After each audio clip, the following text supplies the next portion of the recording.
Hello there. Welcome to the Harley Carnes podcast. Harley on the headlines today. Quick look. Sometimes some opinion on stories of the day. You know, I never, ever really know what this day is going to offer. So I hope there's something worthwhile in these brief visits for you and that you'll come back. You'll help others join us as well. Invite them, Like, follow, subscribe, send an email. Little word of mouth also helps. I try not to say that I hate things or people, sometimes circumstances, but I truly dislike the extent to which leftist editorializing has strengthened its slimy grip on the news media, which once was so trusted. You have to pay attention to the words because propaganda is at its best careful and skilled. I truly dislike seeing it in information from the Associated Press, which once wrote a style book on even-handed, honest, down-the-middle reporting. It was, once upon a time, required reading. They have carefully forgotten what it says. Quick example, then I'll move on. President Trump supported 7 candidates in Indiana who would have supported a GOP redistricting in the state. His 7, if you will, to run against 7 who opposed the gerrymandering. 5 of the 7 supported by the president won their primary races. So the Associated Press wrote that the races, quote, were a test of Trump's enduring grip over his party. Now, they could have said it was a test of his ongoing popularity in the GOP. Grip is a word that subtly indicates that there is a victim or an unwilling player squirming in his grasp. They could have said it was a test of his ongoing power within the party. Like I said, you have to be an intelligent reader. And here's why. An awful lot of lazy newsrooms take Associated Press copy and read it cold on the air, or they print it as is, as though it is the truth from on high. Well, that is not the case. A scribe, a reporter, wrote it through his, or in this case, their lens. There were 3 writers of that story. And here's the other thing. They probably were unaware that what they wrote moved an understanding of the story for the undiscerning to the left. Unaware because for much of the so-called mainstream news media, the perspectives of the left are the truth. They have lived there so long, that's what they think, what they believe. It's just as easy to skew listening to the right. Just use careful words. It's just that the mainstream legacy media is still several times larger and reaches more ears, eyes, hearts, and minds than media that leans to the right. So, someone please tell me where the news operation can be found that camps itself in the political center, telling both sides evenly and fairly without histrionics or invention. Okay, I'm more or less off the soapbox. To be fair now, this is a podcast. It's not a straight-up newscast. The attraction for me is to be able to include my own feelings and perspectives, which is why I tell you right at the top there will be some opinions in what I do here. That's the product. I come at this when it comes to political stories or stories tainted by politics from a fairly deep understanding of American history. Our 250th birthday year is great for talking about this. The Constitution matters.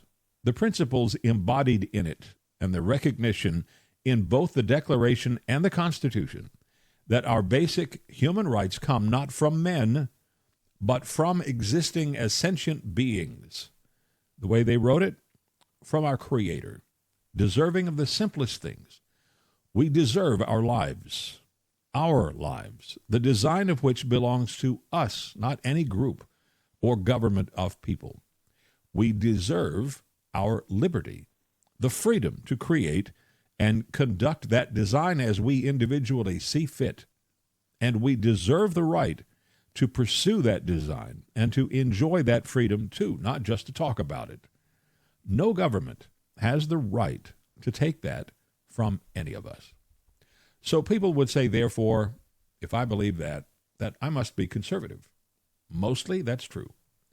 But freedom does cut both ways. Let's take the most divisive issue of our time right now.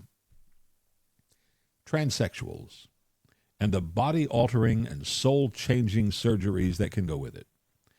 If an adult decides to try to become something they're not born into, they have a right to try to do that. However, we, the people who create government and laws and man-made rules, have no right to change a child's body or give a child drugs or set an image-changing shrink on them to move them into that teeny tiny fringe at the far, far left corner of society. A child is a precious thing, born into the world, a blank slate, onto which we adults write all kinds of things. Timeless truths sometimes, and unadulterated garbage.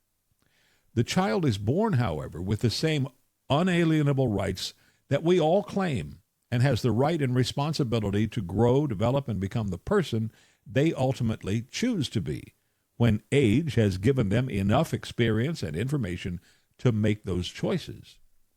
There are evil, fiendish people who would subject a child to life-altering surgeries before the child is really old enough to make that decision. Now, I have my own thoughts about the verity of transitioning from one sex to another. I think it's actually an impossibility. If you are born a poppy, you can paint yourself yellow and call yourself a sunflower, but you're still a poppy. Still, as an adult, you can do that if you want to. There are a number of social issues tinged with emotional politics that work themselves out for me in that way. Does that make me a liberal? No. Makes me a constitutionalist who believes the founding fathers created something almost socially scriptural. Rights don't come from men. Privileges come from men. It's a distinction that must be understood and maintained. So, back to the primaries yesterday. In Michigan, Democrats held on to their control of the state Senate after a special election to fill an empty seat. It's 19-18 in the Dems' favor. Is it a bellwether for the midterms, as the media is claiming? Maybe. Maybe not. The big race in Michigan in November will be the governorship. Gretchen Whitmer is term limited. She's out of there. Every race in Michigan is important. Same story in Ohio, where a race for the U.S. Senate is now won between former Democrat and Senator Sherrod Brown, who wants to return to Washington, and Republican Senator John Husted, who is in his way. That race will absorb an awful lot of political money. It's a race to fill Vice President J.D. Vance's old seat. The governorship, also very interesting in Ohio. The Democrat in the race will be Amy Acton, health director from the COVID era. She was one of the architects of the government's response to COVID. That could complicate things for her. Republican Vivek Ramaswamy, endorsed by President Trump, is a billionaire from the tech world. He is a really good, noted orator, although I think he ought to slow down a little bit. He gets so excited he talks faster than some folks can think. Going to be a heck of a race, though, with truckloads of money spent. President Trump is again threatening to bomb Iran if it doesn't open the Strait of Hormuz. Now, this is my considered opinion. The president has reached the point of wasting time on people who don't respond to threats even when they have real teeth. Worth watching to see what China says, though. Here are the thoughts.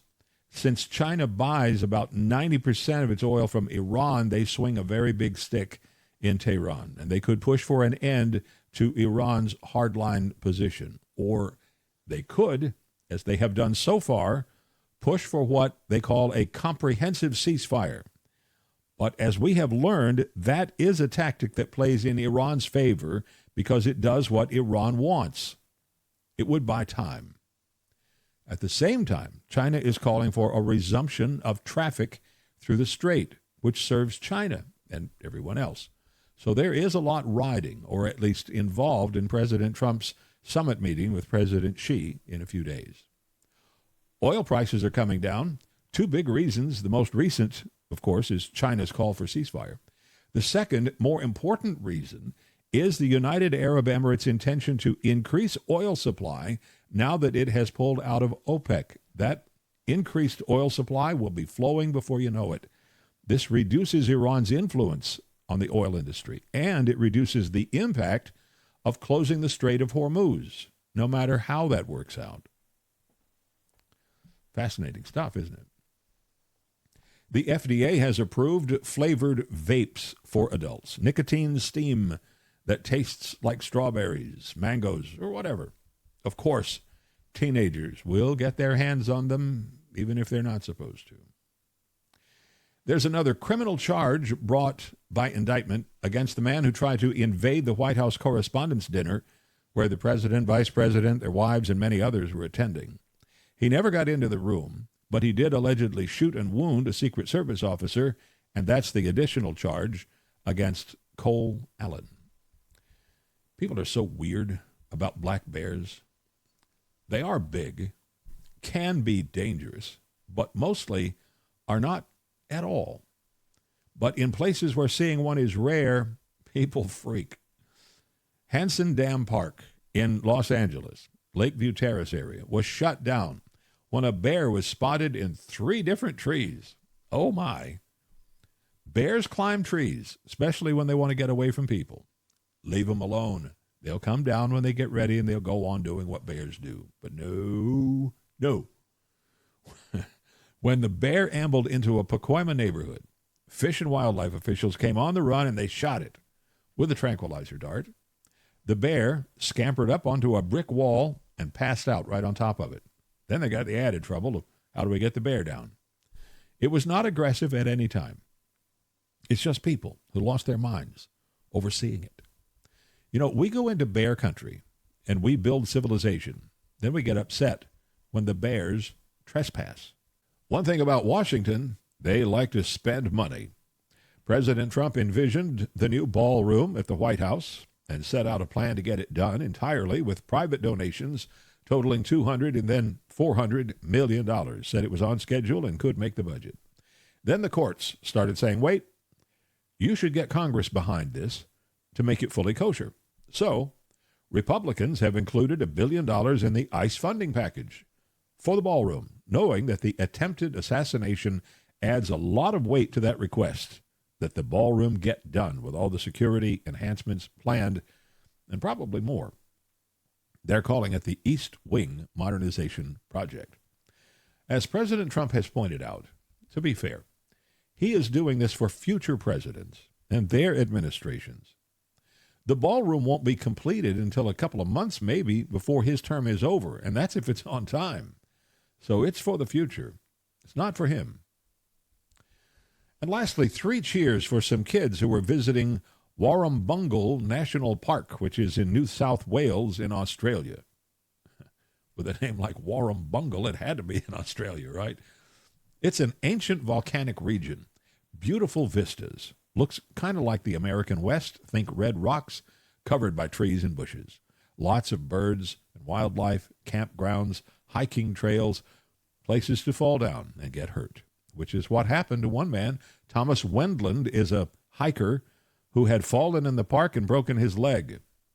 Along came students, high school age, from Armadale's Presbyterian Ladies College.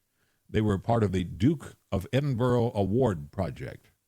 And in order to prepare for it, they had learned how to make a stretcher. So they did. They took a couple of tarp poles and a hammock and created a very cool gurney.